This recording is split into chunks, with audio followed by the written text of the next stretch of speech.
Bueno, vamos a ver cómo sería una entrada analógica, ¿vale? Cómo trabajar con ellas. Y para eso nos venimos aquí a lo que serían las instrucciones. Cogemos el bloque de entrada analógica, lo pondríamos aquí. Y si le pulsara, hacia doble clic, vería que solamente aparece el número de entrada a elegir. Podría configurarla, lo veremos. Y aquí en comentario, pues le vamos a poner, por ejemplo, pues bueno, pues vamos a poner sonda IB analógica. En simulación podríamos coger y cambiarle el valor correspondiente, fijaos.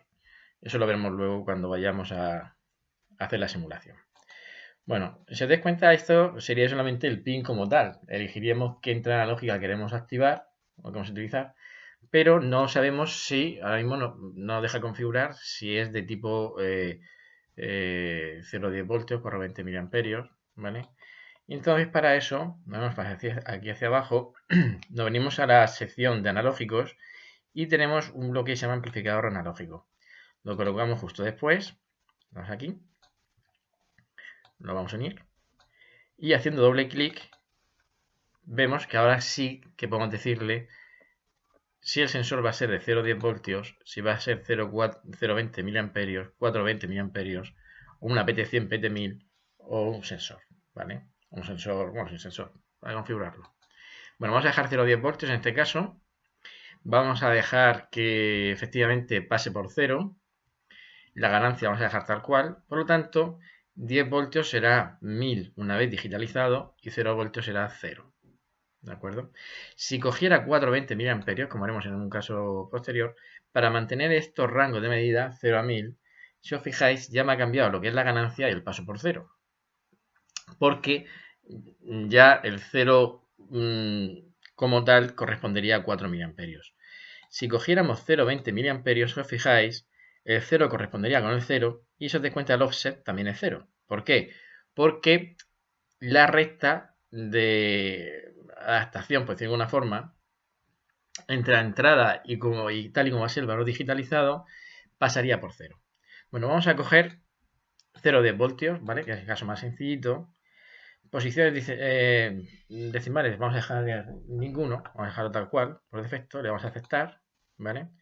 Y ahora vamos a coger y vamos a poner una salida. Vamos a ver una simulación tal cual, analógico, salida analógica, la conectamos aquí.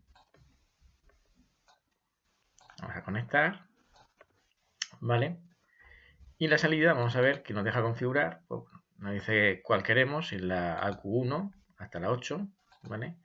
Me dice si queremos en modo stop, ¿vale? Recordar que hay incluso el rango de valores. No me deja. Sí, aquí está. Aquí me dice la salida, si queremos que sea 0,20 miliamperios, 0,10 voltios, ¿vale? Nos dice si queremos que el valor cuando se para, si queremos que se quede a 0 o que tome un valor determinado, ¿de acuerdo? Bueno, vamos a darle a aceptar. Vamos a hacer, ahora mismo está a 0,10 voltios, vamos a poner la 420 miliamperios. Vale, vamos a dejar a 0,10 voltios. Bueno, espera, vamos a poner 420 miliamperios. Vamos a ver qué diferencia hay. Como si pasáramos, es una adaptación de 0,10 voltios a 420 miliamperios, ¿vale? Para enviarlo a otro sitio. Vamos a aceptar, le vamos a aceptar, vamos a ver qué nos hace. Bien, y para visualizar lo que va a estar pasando, vamos a poner un texto de aviso, ¿vale? Ponemos el 1 para habilitar lo que sería, aquí está, el enable. Y el texto de aviso, pues del amplificador analógico, vamos a coger el valor amplificado y lo vamos a colocar aquí. ¿Vale? Le vamos a poner, pues por ejemplo, sensor, para que parezca algo. Le vamos a aceptar. Bueno, y inicialmente tendríamos ya todo que sería la configuración, ¿vale? Vamos a darle a simular. Simular. Efectivamente aquí se me abre, fijaos, el texto de aviso, sensor 0.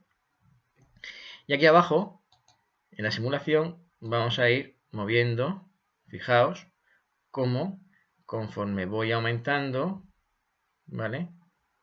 me va cambiando, ¿vale?, la salida. La salida tenemos aquí abajo, 1000. Vale.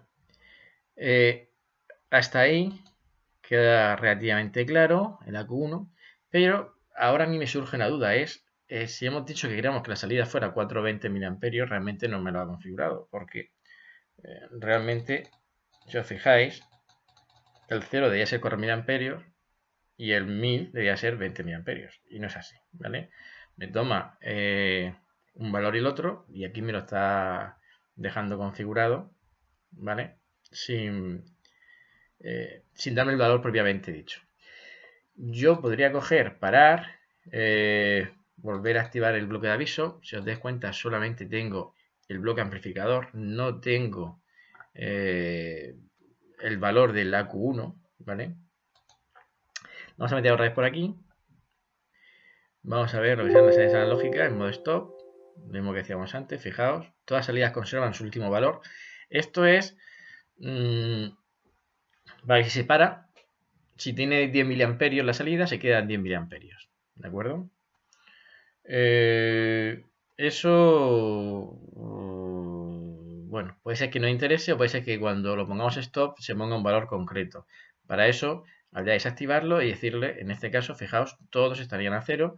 Podríamos poner cada salida a un valor diferente, ¿de acuerdo? Si ponemos aquí esto, vale, pues se nos va a quedar el valor último que tuviera en ese momento. Si ahí se hace una parada, ¿vale?, que no es apagar, es una parada del sistema.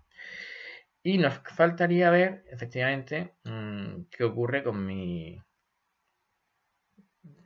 salida. Es decir, tenemos aquí 420 mA, ¿vale? Y, bueno, pues como tal en la simulación, pues no podemos verlo, ¿vale? Bien, ahora viendo la documentación de Siemens, vemos que para una salida analógica con señal 0,10 voltios, os fijáis, veis que el 0 digital correspondería a 0 voltios y el 1000 digital correspondería a 10 voltios. A partir del 1000, todo lo que hay hacia arriba, hasta 1200, 1300 tal, seguiríamos estando en saturación ya a 10 voltios de salida. Si trabajáramos con 0,20 mA, fijaros que el 0 y el 0 correspondería, lo que decía pasar por el origen, ¿vale? 200 sería 4, ¿vale?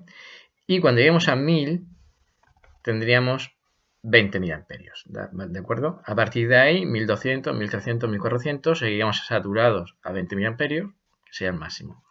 Sin embargo, cuando trabajamos con 420 mA, con 0 digital tendríamos 4 mA, con 1000 llegaríamos a la saturación de 20 mA. Por encima de 1000, igual que antes, 1200, 1300, seguiríamos saturados a 20 mA. Es importante, recordad que lo hemos visto en clase, de que el objeto del 420 mA es que en caso de tener 0 mA de señal, sabemos que el lazo de corriente se ha roto. ¿De acuerdo? Es una información extra que dispondríamos, pero complica ligeramente, muy poquito, ¿vale? Lo que es a nivel de cálculo. Fijaos, entre este punto donde el 0 corresponde al 0, ¿vale?, a este otro donde el 0 corresponde aquí a un menos valor negativo, ¿vale? No tendríamos aquí el corte, ¿vale? No sería por el origen. Pero realmente no hay ningún problema porque directamente los cálculos son siempre los mismos y Siemens ya te lo deja calculado con esa ganancia y ese offset que aparecen automáticamente. Aquí tenemos un ejemplo de conexión, aunque es de un logo versión 4, pero bueno, es perfectamente compatible. Aquí tenemos la alimentación, como siempre, y aquí en la salida, este módulo tiene dos salidas de 0,10 voltios, ¿de acuerdo?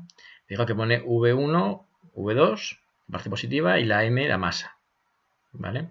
Dice que la salida va a ser de 0,10 voltios, de continua, y necesitamos tener una carga, es decir, donde se vaya a hacer la lectura, para no cortocircuitar la línea y poder medir lo que va a ser la salida de este sistema, tiene que ser mayor o igual que 5 kiloohmios. Es decir, tenemos que poner de 5 kiloohmios para arriba.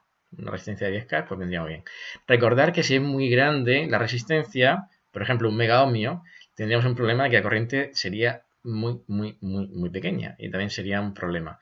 Entonces, 10K, ¿vale? O 6K8, voy a ser una referencia adecuada. También recordad que hay que tener en cuenta no solamente la resistencia de carga que pongamos, sino también el hilo, el cable. Cuanto mayor sea la longitud del cable, o si hacemos un cambio en la longitud del cable, cambiarán los parámetros. Entonces, en el momento que esté configurado, si aumentamos la longitud del cable porque el sensor cambia de ubicación, habría que reajustar, ¿vale? Porque esa resistencia del cable podría interactuar con... Evidentemente, si cuanto mayor sea la R1, pues esos cambios de longitud en el cable deberían de ser mayores para que realmente tuvieran un efecto importante. Sin embargo, cuando trabajamos en este caso, tenemos aquí dos salidas analógicas, una de 0,10 voltios y otra de un lazo de corriente. Aquí tenemos el lazo, bueno, lo que sería el bucle, bueno, bucle tampoco, sería la salida 0,10 voltios, ¿vale?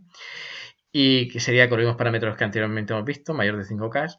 Y sin embargo, en el lazo de corriente, que tenemos dos, tenemos I1 y I2, ¿vale? Tenemos dos posibles lazos de corriente y otra salida de 0,10 voltios. Bueno, pues en este lazo de corriente que vamos a configurar a 0,20 mA, 420 mA, aquí nos dicen que tiene que ser menor que 250 ohmios. Si nosotros multiplicamos 250 ohmios por 20 miliamperios, que es la intensidad máxima, veremos que nos salen 5 voltios, ¿vale? ¿Qué ocurriría si nosotros aumentamos la resistencia? Pues evidentemente, la salida intentará subir la tensión y se le va a desmadrar, ¿de acuerdo? ¿Podemos ponerlo más pequeña? Pues sí, no hay problema porque realmente la salida se va a ajustar entre esos 0,20 mA y 420 mA. Nosotros realmente esta resistencia aquí lo que hacemos es hacer una conversión de intensidad a tensión. ¿De acuerdo? Entonces, 5 voltios es una tensión que vamos a considerar estándar, ¿vale? Pero bueno, hay que tener en cuenta eso, de que aquí aumentar o reducir la longitud del cable no nos va a afectar en absoluto, siempre y cuando la suma de resistencia no nos pasemos de ese valor.